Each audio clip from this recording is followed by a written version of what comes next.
দেখছেন এটি নিউজ দুপুর 12টা নিউজ আওয়ারে আপনাদের সবাইকে আমন্ত্রণ জানাচ্ছি। আমি জান্নাতুন নাহার জাকিয়া। শিরোনামগুলো শুনছিলেন। রাজধানী ওসমানী স্মৃতি মিলনায়তনে 2021-22 অর্থ বছরের রপ্তানি ট্রফি প্রদান অনুষ্ঠানে বক্তব্য রাখছেন প্রধানমন্ত্রী শেখ হাসিনা। আমরা এখন সরাসরি চলে যাচ্ছি সেখানে।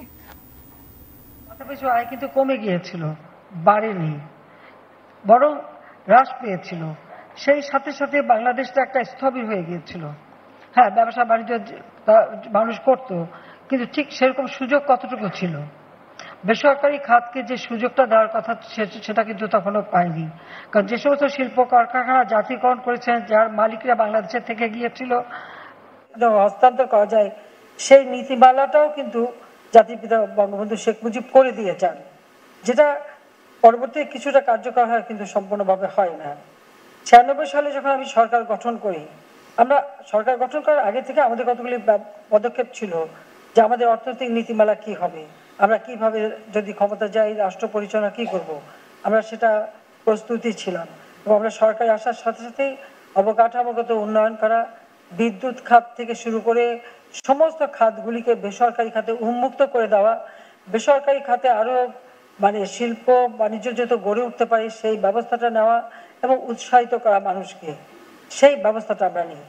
ডিজিটাল বাংলাদেশ আজকে আমরা করেছি, তখন কেউ কম্পিউটার ব্যবহারই করতো না। টেলিফোন ছিল সব অ্যানালগ, কোনো ডিজিটাল টেলিফোনই ছিল না। ল্যান্ড ফোন ছিল, তাও আবার অ্যানালগ।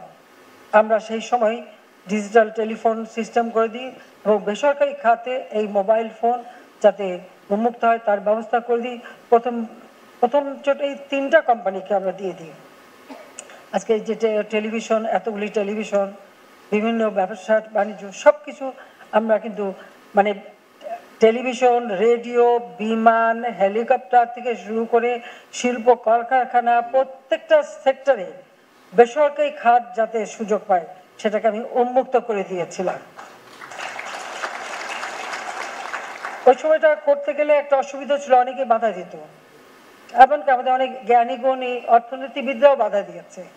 কিন্তু আমার কথা ছিল যে আমরা যদি বাণিজ্য বসাতে লক্ষ্যে, আমরা যদি ব্যবসা বাণিজ্যের দ্বার উন্মুক্ত না করি আর নিজের দেশে যদি আমরা শিল্প কারখানা গড়ে না তুলি, তাহলে আমাদের দেশটা এগোবে কি হবে। পাশাপাশি আমার আর একটা যুক্তি ছিল যে দেশের ভিতরে মানুষের ক্রয় ক্ষমতা বৃদ্ধি করা। আমরা রপ্তানি করি, আমরা রপ্তানি ট্রফি দিচ্ছি, এটাও ঠিক, কিন্তু সাথে এটাও মাথায় রাখতে হবে যে আমার দেশের মানুষের ক্রয় ক্ষমতা কতটুকু বাড়লো, আমাদের যে উৎপাদিত পণ্য সেটা আমি বাজারজাত শুধু দেশে কেন, বিদেশে কেন, আমার দেশেও যাতে করা যায় সেই ব্যবস্থাটা আমাদের নিতে হবে। আজকে কিন্তু সেই পরিবর্তনটা এসেছে, এটা নিশ্চয়ই আপনারা স্বীকার করবেন। আপনাদের অনেকেরই পণ্য এখন সে গ্রাম পর্যায় পর্যন্ত চলে যায়।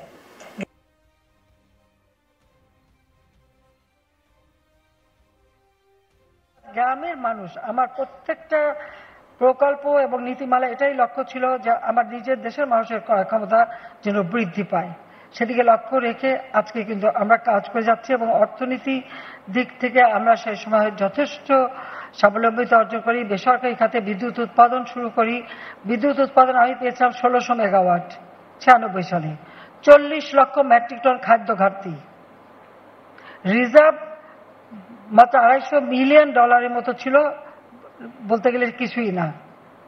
সেই অবস্থায় যখন আমরা যাত্রা শুরু করি, ব্যাংক, বিমা সবকিছু আমি বেসরকারি খাতে করে দিই। যখন আমরা এটা বেসরকারি খাতে করতে অনেক সংস্থা, অনেক আন্তর্জাতিক সংস্থা, আর বিশেষ করে যে পদ্মা সেতু টাকা যে বন্ধ করেছিল তাদেরই বড়ই ছিল, সে বলতো এগুলি বেসরকারি খাতে দিয়ে কি হবে, আর এত ব্যাংক দিয়ে কি হবে, আপনাদের অর্থনীতিতে এতটুকু অর্থনীতি, এতগুলি দিয়ে কি হবে, বাড়বে না। এটা বাড়ার জন্যই তো আমরা ব্যবস্থা নিচ্ছি, আমরা সেটাই চাই যে সেটা বৃদ্ধি পায়। আমরা 96 সালে যখন প্রায় 4300 মেগাওয়াট বিদ্যুৎ উৎপাদন শুরু করলাম 1600 থেকে, এবং আরো অনেকগুলি নতুন বিদ্যুৎ কেন্দ্র আমরা সেটা বাস্তবায়ন শুরু করেছিলাম। ঠিক সেইভাবে প্রত্যেকটা খাত যখন উন্মুক্ত করলাম, দুর্ভাগ্য যে 5 বছর ক্ষমতায় ছিলাম, যেটুকু কাজ করে গিয়েছিলাম, যেমন সাক্ষরতার হার 45 ভাগ থেকে 65.5 ভাগে বাড়ালাম, দারিদ্র্যের হার কমালাম, খাদ্য ঘাটতি 40 লক্ষ মেট্রিক টন পূর্ণ করে 26 লক্ষ মেট্রিক টন উদ্বৃত্ত খাদ্য 2001 সালে রেখে গিয়েছিলাম। সেইভাবে যখন রেখে গেলাম, পরে 9 বছর পরে সরকার এসে দেখি সেগুলি কিছুই অবশিষ্ট নাই। কারণ 2001 থেকে 2008 পর্যন্ত এদেশের মানুষের উপরে সেই জঙ্গিবাদ, সন্ত্রাস, দুর্নীতি, লুটপাট, হাওয়া ভবন, চাঁদাবাজি এই সব করে করেই এমন একটা অবস্থা ছিল, যার ফলে আবার ইমার্জেন্সি ইত্যাদি ইত্যাদি বিভিন্ন অবস্থা আমাদের অতিক্রম করতে হয়েছে। যা জেল, জুলুম, অত্যাচার সবই সহ্য করেছি। এমনকি বিদেশে গেছিলাম, দেশেও আসতে দেবে না, সে বাধাও পেয়েছিলাম। মার্ডার কেসও দিয়েছিল আমার বিরুদ্ধে। যেই আমি শুনেছি মার্ডার কেস দিচ্ছে, আমি সঙ্গে সঙ্গে সিদ্ধান্ত দেশে আসবো। যখন আমি আসতে গেছি তখন আমাকে বাধা দেওয়া হলো।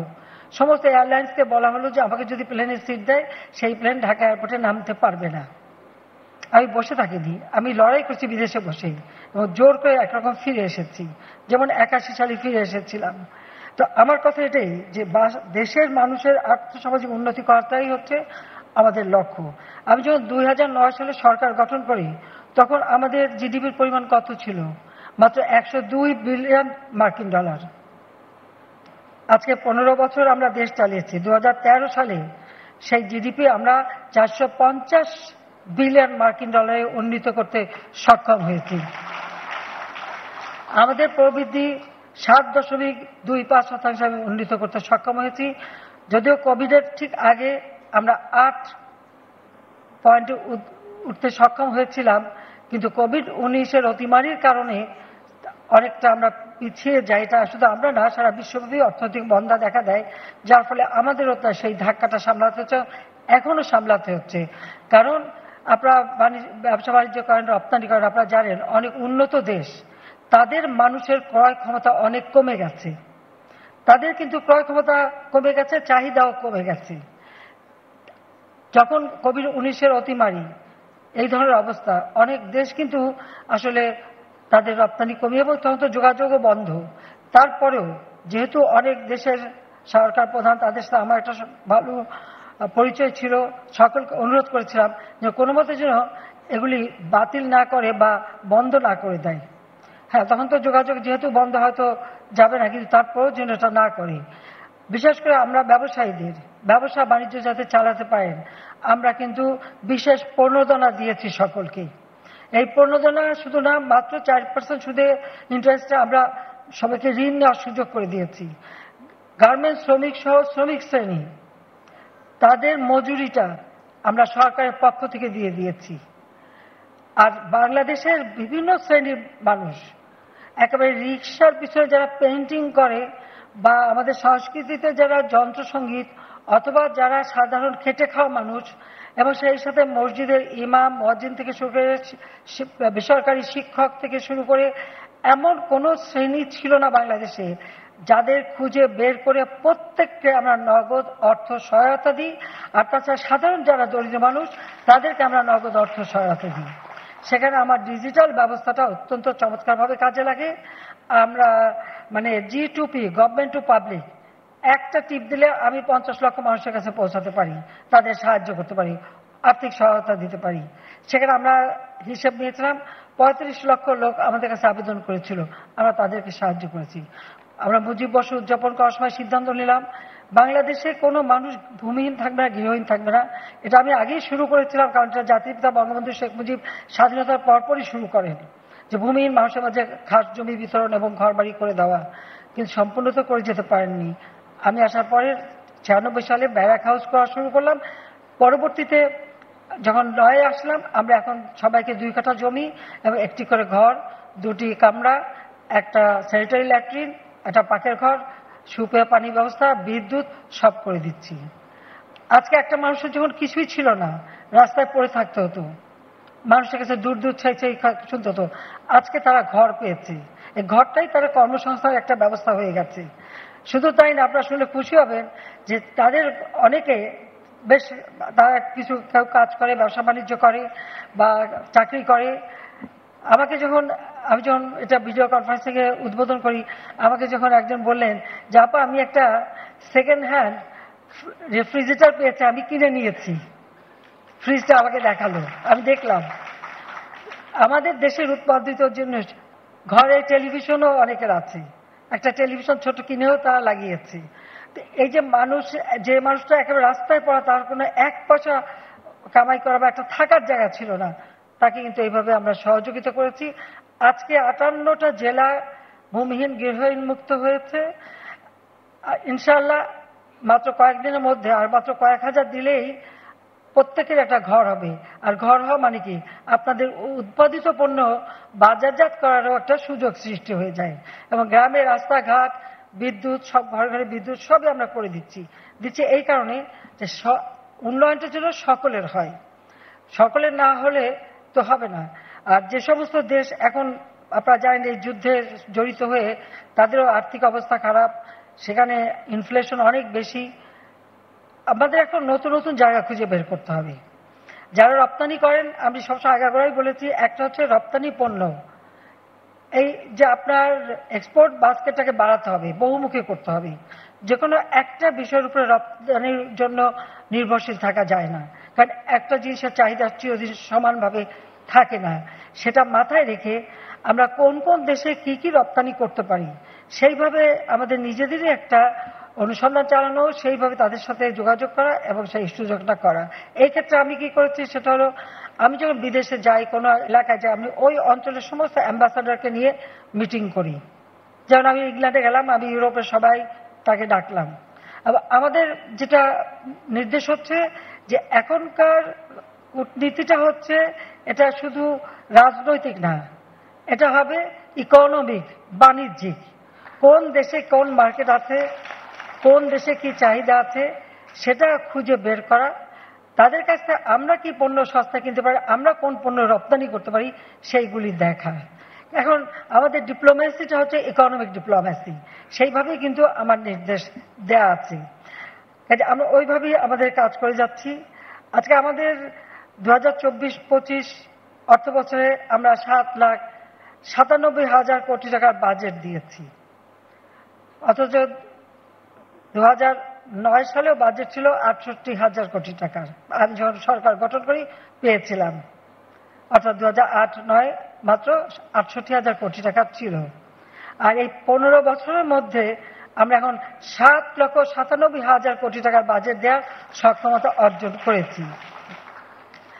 আমাদের 2023-24 অর্থ বছরের চেয়ে প্রায় 4.6% বেশি। আমাদের বার্ষিক উন্নয়ন কর্মসূচিও আমরা বৃদ্ধি করেছি, সেটা প্রায় 13 গুণ। রপ্তানি আয় বৃদ্ধি পেয়েছে 5 গুণ এবং রেমিটেন্সও এসেছে 6 গুণের বেশি। দারিদ্র্যের হার আমরা কমিয়ে এনেছি, যেটা 41.5 ছিল, এখন তা 18.6।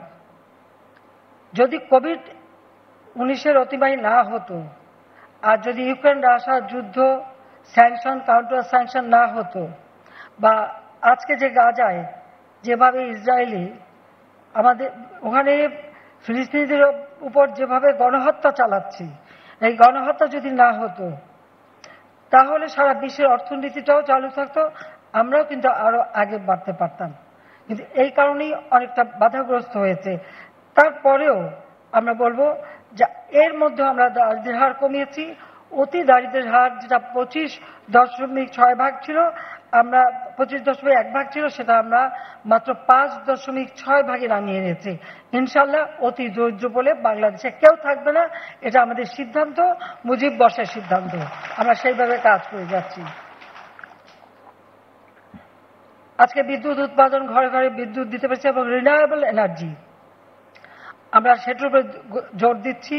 আপনারা জানেন যে সোলার প্যানেল, বায়ু চালিত বিদ্যুৎ, অথবা নতুন একটা আসছে হাইড্রোজেন বিদ্যুৎ, সেটার জন্য আমরা ইতিমধ্যে প্রস্তুতি নিচ্ছি। এটা এখনো রিসার্চে আছে, যখনই আসবে আমরা সেটা কিভাবে গ্রহণ করব। এইভাবে আমাদের বিদ্যুৎ উৎপাদনের সক্ষমতা আমরা বৃদ্ধি করছি। আমাদের অর্থনীতি এখন বিশ্বে 33তম অর্থনীতিতে উন্নীত হয়েছে।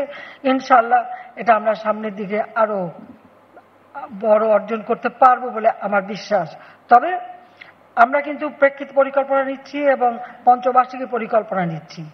2010 সাল থেকে 21 সাল পর্যন্ত যে প্রেক্ষিত পরিকল্পনা করেছিলাম, যে লক্ষ্য স্থির করেছিলাম সেটা কিন্তু আমরা অর্জন করতে সক্ষম হয়েছি।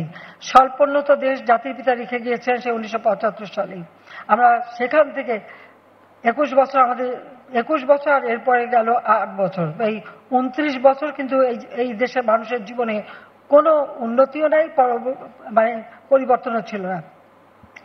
আওয়ামী লীগ সরকার আসার পর আজকে আমরা কিন্তু দেশটাকে এগিয়ে নিয়ে সক্ষম হয়েছি। আমাদের দেশের অর্থনীতি এখন যথেষ্ট শক্তিশালী আমরা করতে পেরেছি। কাজে এই যে মাত্র 15 বছরের মধ্যে আমরা এই উন্নতিটা করতে পারলাম, এটা পরিকল্পিতভাবে কাজ করেছি বলেই সম্ভব। শুধু তাই না, ঠিক 2020 সালে জাতির পিতার জন্মশতবার্ষিকী এবং 21 সালে স্বাধীনতা সুবর্ণ জয়ন্তী যখন আমরা উদযাপন করি, সেই সময় আমরা কিন্তু গ্রাজুয়েটেড হলাম। স্বল্পোন্নত দেশ থেকে আমরা উন্নয়নশীল দেশের মর্যাদা পেলাম, যেটা যদিও 24-এ কার্যকর হওয়ার কথা, কিন্তু প্রত্যেকটা উন্নয়নশীল দেশ যারা গ্রাজুয়েটেড হয়েছে তারা 2 বছর করে সময় নিয়েছে, আমরা সময় নিয়েছি। 2026 সাল থেকে আমরা যাত্রা শুরু করব উন্নয়নশীল দেশ হিসেবে, যে কারণে আমরা বিভিন্ন দেশের সাথে আলোচনা করছি। ফ্রি ট্রেড এগ্রিমেন্ট করা থেকে শুরু করে বিভিন্নভাবে ইউরোপিয়ান ইউনিয়ন থেকে শুরু করে এদের সঙ্গে আলোচনা করছি। পাশাপাশি আমি আপনাদের আরেকটা কথা বলবো, আসলে যুদ্ধে জড়িয়ে পড়ে ইউরোপিয়ান দেশগুলি বলেন, আমেরিকা বলেন, সব জায়গায় কিন্তু তাদের ইনফ্লেশন বেশি, অর্থনীতি কিন্তু খুব চাপের মধ্যে। কিন্তু সেই ক্ষেত্রে আমাদের জন্য নতুন সুযোগ আছে। আমরা মিডল ইস্ট, জিসিসি কান্ট্রি অর্থাৎ gulf country, Africa, south east Asia, east Asian কান্ট্রিগুলি, ইস্ট ইউরোপের কান্ট্রিগুলি, এদের সাথে যত বেশি আমরা আমাদের যোগাযোগ রাখতে পারবো, আমাদের রপ্তানি বহুমুখীকরণ করতে পারবো। এই সুযোগটা আমাদের নিতে হবে। আমরা ইতিমধ্যে কাজ করছি, আমি মাঝে মাঝে প্রতিনিধিও পাঠাই এইসব জায়গায়। তা আমি এটাই আপনাদের বলবো যে আমাদের এই সব দেশের দিকে আরো বেশি আপনারা নজর দেন, কারণ যেসব দেশের দিকে এতদিন আমরা করতাম তাদের, বললাম তো আমি, যে তাদের ক্রয় ক্ষমতাও কমে গেছে, দারিদ্র্যের হার বেড়ে গেছে, সেখানকার অবস্থা উপরে বোঝার উপায় নাই, উপরে তারা ফিটফাট, কিন্তু ভিতরে যে কি সেটা যারা থাকে তারা জানে। তো সেই জন্য আমাদের নতুন নতুন জায়গা এবং নতুন নতুন পণ্য খুঁজতে হবে। এবং আমরা শুধু যে গার্মেন্টস উপরে নির্ভরশীল থাকবো কেন, আমরা যদি মিডল ইস্ট বা অন্য জায়গায় যাই, পাশাপাশি আরেকটা জিনিস, পণ্য যখন আমরা উৎপাদন করব, তার ডিজাইন, রং বা তার মানে এক একটা সময় কিন্তু এক একটা জিনিসের চল আসে, সেটার সাথে সামঞ্জস্য রেখেই কিন্তু আমাদের ফ্যাশন ডিজাইন এগুলিও পরিবর্তন করতে হবে। যার জন্য আপনারা জানেন যে একটা ফ্যাশন ডিজাইন এবং তথ্য প্রযুক্তি একটা ইউনিভার্সিটি যদিও বেসরকারি খাতেই করা হয়েছে, আমরা কিন্তু করে দিয়েছি, এটাও কিন্তু প্রয়োজন। এবং এক্ষেত্রে গবেষণার প্রয়োজন আছে, কোন দেশে আমাদের বাজার আমরা ঢুকতে পারবো, সেটা আমাদেরও সরকারের পক্ষ থেকে আমরা করব, কিন্তু ব্যবসায়ীদেরও কিন্তু নিজেদের পার্টনার নিজেদের খুঁজে নিতে হবে, সেই দিকেও আপনাদের নিজেদের দৃষ্টি দিতে হবে। সেই সাথে আমরা যা চাই যে আমাদের দেশটাকে আমরা এগিয়ে নিয়ে যাব, নিজেদের উৎপাদন যেমন বাড়াবো, রপ্তানিও বাড়াবো, আবার দেশের মানুষের ক্রয় ক্ষমতা বাড়িয়ে তাদেরকে অর্থনৈতিকভাবে আমরা এগিয়ে যাব। শুধু সীমিত কয়েকটা দেশের পণ্যের উপরে আমরা নির্ভরশীল থাকতে চাই না। এখন বাংলাদেশ ডিজিটাল বাংলাদেশ, আমরা আমাদের ছেলে মেয়েদের কিন্তু কম্পিউটার ট্রেনিং এবং কম্পিউটার সেই সাথে ইনকিউবেশন সেন্টার করে দিয়ে তাদেরকে ট্রেনিং করানো এবং কারিগরি শিক্ষাকে আমরা গুরুত্ব দিচ্ছি, ভোকেশনাল ট্রেনিংকে গুরুত্ব দিচ্ছি। চতুর্থ শিল্প বিপ্লবের সাথে যখন আসবে তখন তার সাথে তাল মিলিয়ে আমাদের জনশক্তি তৈরি করা, এটাও আমাদের জন্য প্রয়োজন। কি সেইভাবে উপযুক্ত জনশক্তি যাতে তৈরি হয় তার জন্য কিন্তু আমরা বিভিন্ন পদক্ষেপ নিয়েছি। আমরা স্টার্ট আপ প্রোগ্রাম করে আমাদের এন্টারপ্রেনারশিপটা যেন আমাদের যুব সমাজ তারা এগিয়ে আসে। আমরা আজকে যখন আমি ট্রফি দিলাম আমার খুব ভালো লাগলো যে অনেক ইয়াং ছেলে মেয়ে আমি দেখলাম যে বাবারা ব্যবসা করে গেছেন কিন্তু তারা ব্যবসাটা ধরে রেখেছে, ট্রফিটা হাতে তুলে নিল। কাজে এই যে হাতে তুলে নিল, এটাই আমি মনে একটা আশার আলো আমি দেখি যে না, বাংলাদেশটা এগিয়ে যাবে এবং বাংলাদেশ এই যুব সমাজরাই এগিয়ে নিয়ে যেতে পারবে। আর সেই যার জন্য আপনারা জানেন কোম্পানি আইন, আমরা কিন্তু যে ওয়ান ম্যান কোম্পানি করারও একটা ব্যবস্থা আমরা করে দিয়েছি, সে আইন আমরা করে দিয়েছি। আর সেই সাথে সাথে যারা শুরু করবে তাদেরকে কিভাবে আমরা সহযোগিতা দিতে পারি, সেই স্টার্ট আপ প্রোগ্রামের মাধ্যমে তাদেরকে আমরা দিচ্ছি। এসএমই ফাউন্ডেশনে মেয়েদের জন্য স্পেশাল ব্যবস্থা কিন্তু আমরা করে দিয়েছি। 100টা অর্থনৈতিক অঞ্চল, সেখানে কিন্তু যদি মেয়েরা চায় আলাদাভাবে সেখানে প্লট নিয়ে নিজের ব্যবসা বাণিজ্য করতে পারবে। কারণ আমি চাই সমান্তরালে আমাদের মেয়েরাও এগিয়ে আসুক, তারাও এই ব্যবসা বাণিজ্যে যুক্ত হোক এবং কাজ করুক, সেটাই আমরা চাই। সেভাবেই আমরা দেশটাকে এগিয়ে নিয়ে যেতে পারবো। আমি আর বেশি সময় না নিয়ে এটুকু বলবো যে জাতিপিতা আমাদের স্বাধীনতা দিয়ে গেছেন, এই স্বাধীনতা কখনো ব্যর্থ হতে পারে না। এই স্বাধীনতার সুফল বাংলাদেশের মানুষের ঘরে আমরা পৌঁছে দেব এবং দেশের মানুষের জীবন মান উন্নত করা, এটাই হচ্ছে আমাদের একমাত্র লক্ষ্য। আর সেই প্রতিজ্ঞা নিয়েই দেশে ফিরেছি এবং সেটা নিয়ে আমরা কাজ করে যাচ্ছি। আজকে আমাদের বহু পণ্য বিদেশে কিন্তু অনেক চাহিদা।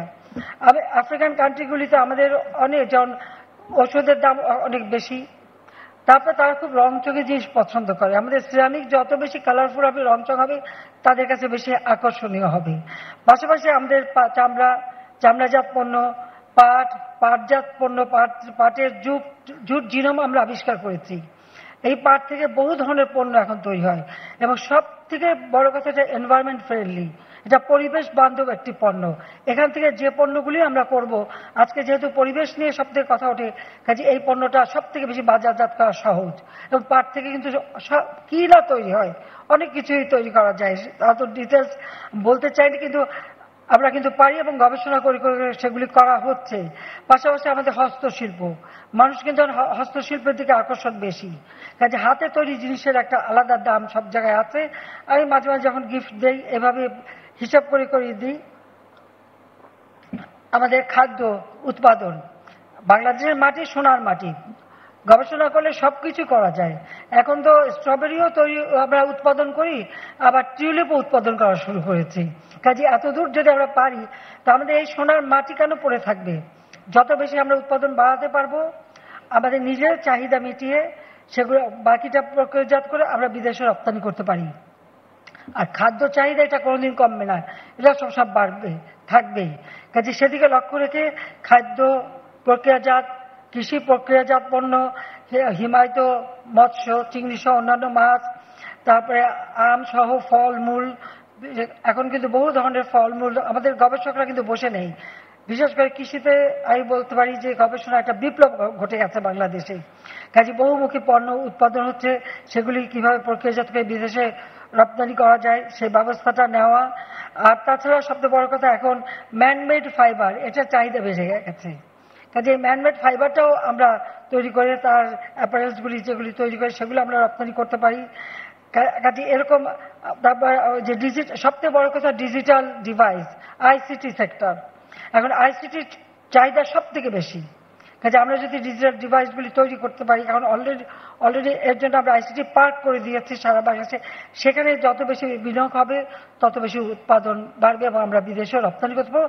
আর নিজেদেরও তো চাহিদা বেড়ে গেছে, আমাদের ছেলেমেয়েরা সবার হাতেই তো এখন ল্যাপটপ, কম্পিউটার সবকিছুই আছে, তারা ব্যবহার করতে পারছে। কাজে সেই দিকে আমাদের বেশি নজর দেওয়া উচিত। আমি বলবো আপনারা, অর্থাৎ কিভাবে আরো উৎপাদিত পণ্য আরো বেশি ডাইভার্সিফাই করা যায়, আরো বেশি বহুমুখী করা যায়, সেদিকে সকলে একটু দৃষ্টি দেবেন, সেটাই আমি চাই। সবাইকে আমি আন্তরিক ধন্যবাদ জানাচ্ছি। আমি চাই যে আমাদের এই অর্থনীতি আজকে যে আমরা অন্তত এত বাধা বিঘ্নের পরেও এগিয়ে নিয়ে যেতে পারছি, এখানেও আপনাদের একটা বিরাট সহযোগিতা দরকার। কাজে আপনাদের যেটা চাহিদা আমরা সেটা পূরণ করবো, কিন্তু আপনাদেরও কিন্তু দায়িত্ব আছে দেশের উপর, সেটা আপনাদের মাথায় রাখতে হবে। কারণ এখনকার সমাজে ব্যবসা বাণিজ্য বা শিল্প কলকারখানা, এটাই হচ্ছে সমাজের মেরুদণ্ড, সব থেকে বেশি এটা যোগ্যতা করা। আমাদের ছেলেমেয়েদের লেখাপড়া শিখেও আমরা সেইভাবে তৈরি করে দিচ্ছি এবং আধুনিক প্রযুক্তি জ্ঞান সম্পন্ন আমাদের প্রজন্মের পর প্রজন্ম তৈরি হবে এবং দেশের উন্নয়নের ধারাবাহিকতা বজায় থাকবে এবং দেশের মানুষের ভাগ্য পরিবর্তন হবে, সেটাই আমরা চাই। আবারও যারা পুরস্কার পেয়েছেন সবাইকে আমার আন্তরিক ধন্যবাদ জানাই। আমি আশা করি এবার কত 80 জন, 80টা দিলাম, 77, একজন তো 3-2 করেছে, সেটাও তো ঠিক আছে। আগামী জন্য আরো বেশি দিতে পারি, সেই রকম ভাবে তৈরি হন। সবাই আপনারা ভালো থাকেন, সুস্থ থাকেন। জাতির পিতা চেয়েছেন শোষণ মুক্ত, উন্নত, সমৃদ্ধ সোনার বাংলা করতে। বর্তমান যুগ, আধুনিক প্রযুক্তির যুগ, এই যে আমরা স্যাটেলাইট উৎক্ষেপণ করেছি, এটার ভিত্তিটাও কিন্তু জাতিপিতা বঙ্গবন্ধু করে গেছেন। সেই রাঙামাটি বেতবুনিয়াতে তিনি কিন্তু ভূ উপগ্রহ কেন্দ্র করে দিয়েছিলেন।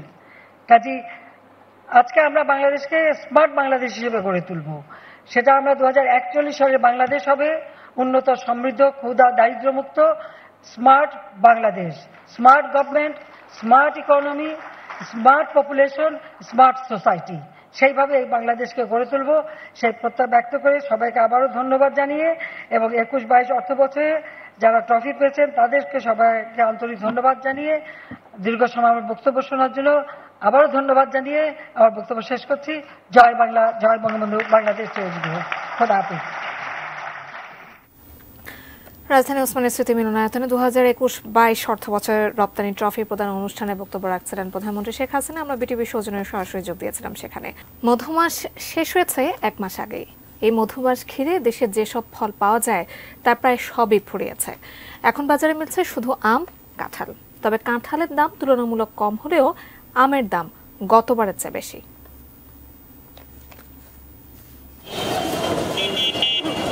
বাংলা দিনপঞ্জিকায় জ্যৈষ্ঠ মাসকে বলা হয় মধুমাস। গ্রীষ্ম পেরিয়ে বর্ষা এসেছে ধরণীতে, তাই আম কাঁঠাল সহ বিভিন্ন দেশি ফলের মৌসুমও প্রায় শেষের পথে। জাম ও লিচু ফুরিয়ে গেলেও পাওয়া যাচ্ছে আম ও কাঁঠাল, তবে চাহিদার বিপরীতে দাম কিছুটা বেশি। জাতীয় ফল হিসেবে পরিচিত কাঁঠাল মৌসুম শেষের দিকে হওয়ায় বাজারে সরবরাহ কিছুটা কম। ছোট আকারের প্রতি পিস কাঁঠাল 50 থেকে 60 টাকা, আর বড় কাঁঠাল পাওয়া যাচ্ছে 100 টাকায়। দাম নিয়ে ক্রেতারা সন্তুষ্ট থাকলেও বিক্রি নিয়ে হতাশ বিক্রেতারা। 70 টাকা আর স্বাভাবিক দাম। কাঁঠাল প্রচুর আছে, মানুষ নাই, দাম কম, খরচ তাতে পোষে না, লস হয়। এদিকে মৌসুমের একেবারে শেষ দিকেও বাজারে এখনও আমের সরবরাহ ভালো। আম্রপালি, বাড়ি, ফজলি ও হাড়িভাঙ্গা জাতের কল্যাণে এখনও পাইকারি ও খুচরা পর্যায়ে মিলছে আম। তবে গতবারের চেয়ে এবার দাম তুলনামূলক বেশি হওয়ায় অসন্তোষ ক্রেতারা। গতবারের থেকে এবারে আমের দাম একটু বেশি। যে জিনিসটা একবার বেড়ে যায় ওটা আর কমে না, কারণ এবছর যদি 100 টাকা হয় আগামী বছর 150 টাকা হবে। বর্তমানে যে 4 প্রজাতির আম বাজারে পাওয়া যাচ্ছে তার খুচরা বাজার মূল্য সুরমা ফজলি 80 থেকে 90 টাকা, হাড়িভাঙ্গা 80 থেকে 100 টাকা, আম্রপালি 80 থেকে 110 টাকা এবং বাড়ি 4 জাতের আম পাওয়া যাচ্ছে 100 থেকে 120 টাকায়। ফলন কম হয়েছে, মুকুল কম হয়েছে, খরায় শেষ, কিন্তু আমের বাজার আছে। এবার গতবার দেখা গেছে আমরা আমের দাম কম থাকাতে আমরা দৈনিক 1,20,000-1.5 লাখ টাকা দোকানদারি করছি, কিন্তু এখন আমাদের 40,000 টাকা বিক্রি করতে আমাদের অনেক কষ্ট হয়। কৃষি সম্প্রসারণ অধিদপ্তর বলছে গত বছরের চেয়ে এবছর ফলন 15% কম হয়েছে। সব মিলিয়ে 25 থেকে 27 লাখ মেট্রিক টন আম উৎপাদন হয়েছে বলে জানিয়েছে প্রতিষ্ঠানটি। আরাফাত ইসলাম শুভ, এটি নিউজ, ঢাকা। এবারে মেট্রো প্রেজেন্স কৃষি সংবাদ, সুজনা সুফলা।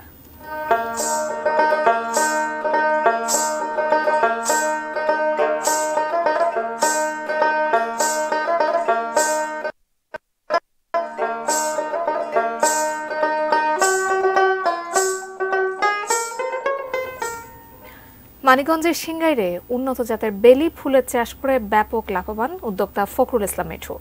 10 বছর আগে উপজেলার জয়মন্টপ গ্রামে 6 বিঘা জমি ভাড়া নিয়ে বেলি ফুলের চাষ শুরু করেন তিনি। শুরুতে তার পুঁজি ছিল 2 লাখ টাকা, এখন বাগান থেকে মাসে লাভ আসে প্রায় 3 লাখ টাকা। পাশাপাশি বাগান পরিচর্যা, ফুল সংগ্রহ ও অন্যান্য কাজের জন্য কর্মসংস্থান হয়েছে 10 জন শ্রমিকের, যার বেশিরভাগই নারী। উদ্যোক্তা মিঠু জানান, উন্নত জাতের হয় তার বাগানের বেলি ফুল বেশি সময় তাজা থাকে, তাই দামও বেশি পাওয়া যায়। কৃষি অফিস জানিয়েছে জেলায় ফুল চাষ বাড়াতে উদ্যোক্তাদের সহযোগিতা করছেন তারা।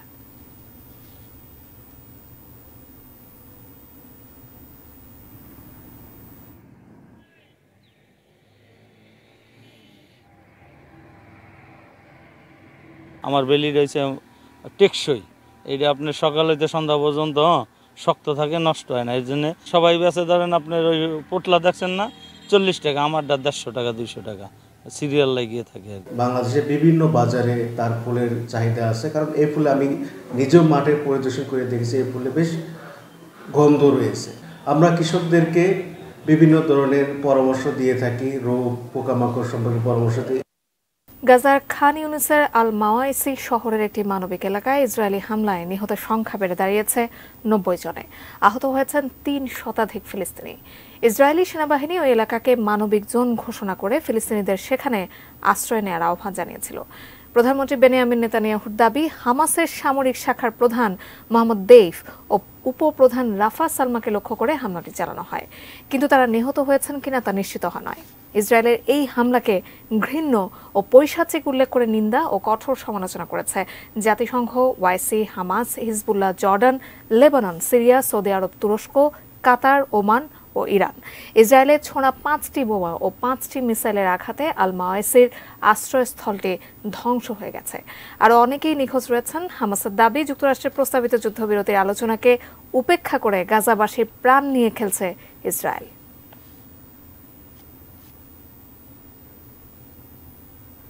শেষ করব নিউজ আওয়ার, তার আগে এক নজরে শিরোনামগুলো জানিয়ে দিচ্ছে আরও একবার। যুক্তরাষ্ট্রের নির্বাচনী সভায় গুলি, আহত ট্রাম্প, হামলাকারী সহ নিহত 2। গণপদযাত্রা ও রাষ্ট্রপতির কাছে স্মারকলিপি কর্মসূচিতে রাস্তায় কোটা বিরোধীরা। বিকারুন্নেসা নূন স্কুল লিভ টু আপিল খারিজ, 169 শিক্ষার্থীর ভর্তি বাতিলই রইল।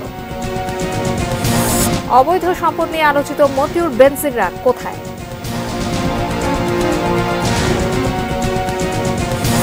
ভরা মৌসুমে দিনাজপুরে আবারও বেড়েছে চালের দাম।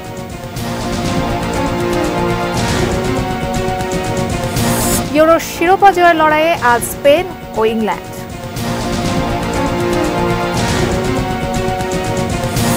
অপরিকল্পিত মাটি কাটায় পাল্টে যাচ্ছে টাঙ্গাইলের ঝিনাই নদীর গতি প্রকৃতি।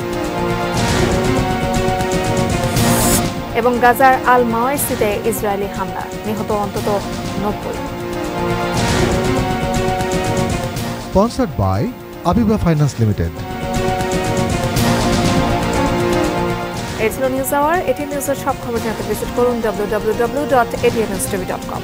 এছাড়া চোখ রাখুন এটি নিউজের ইউটিউব ও ফেসবুক পেজে। সঙ্গে থাকুন, দেখতে থাকুন এটিএন নিউজ। ধন্যবাদ।